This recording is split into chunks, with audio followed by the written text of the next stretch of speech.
인간의 근원적 목마름. 인생에는 수수께끼가 있으며 그것을 풀려는 사람들이 있었다. 사람이 궁극적으로 살아가는 인생의 목적이나 존재 이유를 찾는 것이었다. 과거 시제로 쓴 이유는 과거에는 그런 사람들이 있었지만 현대에는 찾기 힘들어졌다는 것이다. 현 시대는 부귀영화를 위한 성공과 돈이 거의 삶의 유일한 목적이 되었다.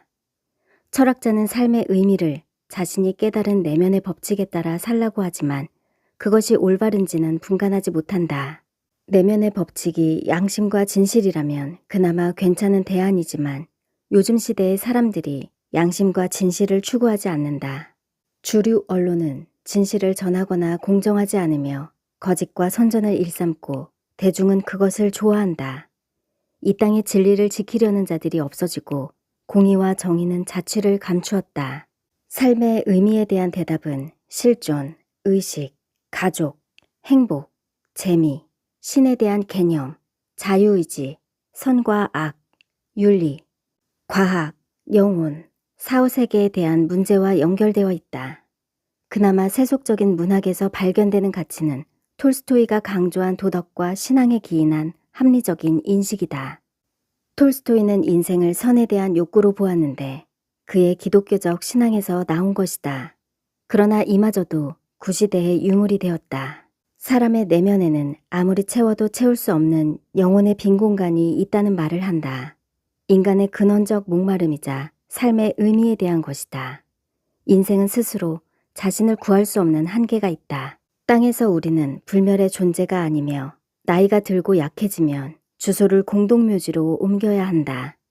이것이 순간을 위해 사는 자들, 땅만 바라보며 사는 자들에게 닥칠 운명이다. 하나님께서 사람을 창조하셨기 때문에 인간을 가장 잘 알고 계시며 목마름에 대한 해답도 마련하셨을 것이다.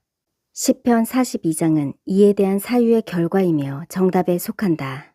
하나님이여, 사슴이 시냇물을 찾기에 갈급함같이 내 영혼이 주를 찾기에 갈급하나이다.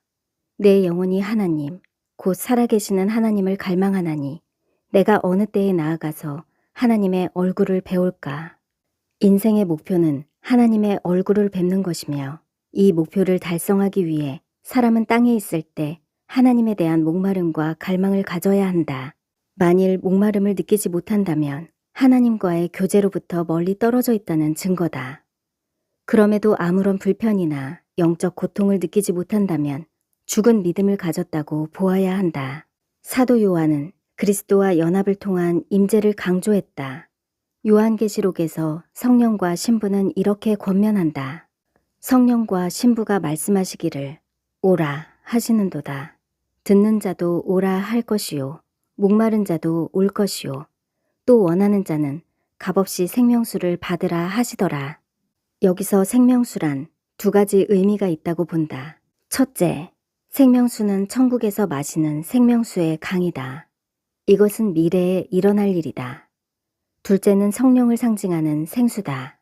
명절 끝날, 곧 큰 날에 예수께서 서서 외쳐 이르시되 누구든지 목마르거든 내게로 와서 마시라. 나를 믿는 자는 성경의 이름과 같이 그 배에서 생수의 강이 흘러나오리라 하시니 이는 그를 믿는 자들이 받을 성령을 가리켜 말씀하신 것이라. 생수는 영생과 관련이 있다. 성령으로 거듭나야 영생한다는 뜻이며 이는 현재 시제에서 해야 할 일이다. 생수를 마시는 사람은 생명수도 마실 것이다. 내가 주는 물을 마시는 자는 영원히 목마르지 아니하리니 내가 주는 물은 그 속에서 영생하도록 솟아나는 샘물이 되리라. 생수, 곧 성령은 어떻게 받는가? 1. 생수를 받기 위해 3번 오라 초청하신다. 1. 듣는 자. 2. 목마른 자. 3. 원하는 자는 값없이 생명수를 받는다. 생수를 받으라 하신 목적은 영생을 위한 것이다. 인생의 목적을 찾는 자, 인생의 의미에 목마른 자, 그것을 원하는 자는 생명수를 받으라 하신다. 성령을 받은 사람들의 경험에 의하면 간절히 사모해야 성령을 받는다. 2. 그리스도를 믿는 자가 받는다. 나를 믿는 자는 성경의 이름과 같이 그 배에서 생수의 강이 흘러나오리라. 성령을 주시는 분은 예수 그리스도시며 성령은 하나님의 선물이다. 주님은 자신을 생수라 말씀하신 적이 없고 생수를 주시는 분이다. 내가 주는 물은 그 속에서 영생하도록 솟아나는 생수가 되리라.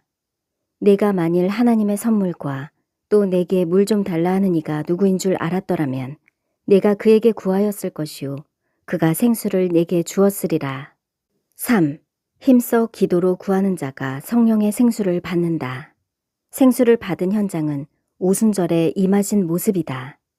제자들과 여자들과 예수의 어머니 마리아와 예수의 아우들과 더불어 마음을 같이하여 오로지 기도에 힘쓰더라. 오순절 날이 이미 이름에 그들이 다 같이 한 곳에 모였더니 호련히 하늘로부터 급하고 강한 바람 같은 소리가 있어 그들이 앉은 온 집에 가득하며 마치 불의 혀처럼 갈라지는 것들이 그들에게 보여 각 사람 위에 하나씩 임하여 있더니 그들이 다 성령의 충만함을 받고 성령이 말하게 하심을 따라 다른 언어들로 말하기를 시작하니라. 오늘날 성령이 임하는 모습은 오순절 사건과 다를 수 있다. 성령께서 각 사람에게 각자 다른 은사를 주셔서 교회의 사역을 하도록 하신다. 지혜, 지식, 믿음, 병고침, 능력, 예언, 영분별, 각종 방언들, 통역 은사들이 있고 그 외에도 기도, 전도, 가르침, 예배, 찬양의 은사들을 나누어 주셔서 유익하게 하신다. 은사는 여러 가지나 성령은 같고 직분은 여러 가지나 하나님은 한 분이시다. 말세에는 하나님을 간절히 찾는 사람들이 희귀해졌다. 주님도 이와 같이 충성되고 신실한 자들을 찾기 힘들어서 안타까우실 것이다. 주님의 마음을 시원하게 하고 기쁘게 하는 것은 주님을 목말라 하는 일이다. 그것이 우리의 영혼도 살고 주님께서도 원하시는 삶이다. 우리가 꼭 기억해야 할 것이 하나 있다.